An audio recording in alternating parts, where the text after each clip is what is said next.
Namaste. So this is a spontaneous kind of a short podcast. The latest news coming from Pakistan is that its military general Asim Munir has elevated himself to the rank of a field marshal. This is like building urinals inside a swimming pool, and it can only happen in Pakistan, as all of you know. It is not even a country, and Pakistan basically has an army that does not know what to do itself.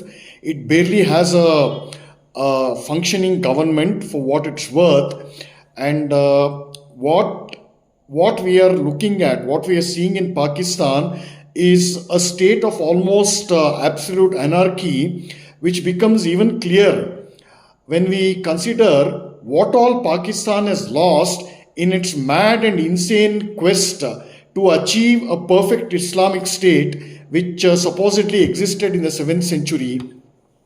To give one example for this, by the 1970s, every trace of art and culture that Pakistan had inherited from undivided India was completely being exterminated by Zia ul Haq.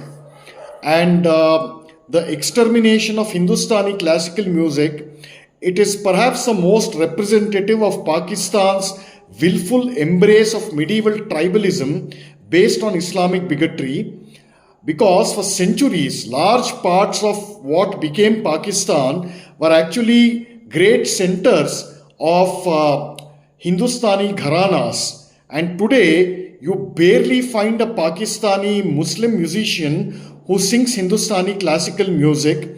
And one of the biggest blockbusters of Pakistani cinema was a 1990 movie called International Gorilla, which is basically a cinematic revenge against Salman Rushdie. And in the movie, Salman Rushdie is shown to be burnt into ashes by three gigantic Qurans that appears in the sky.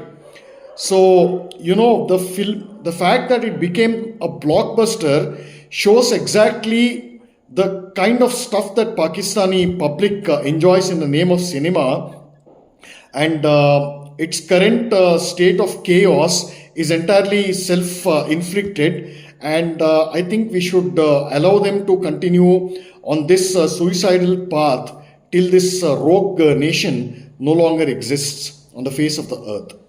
Namaste.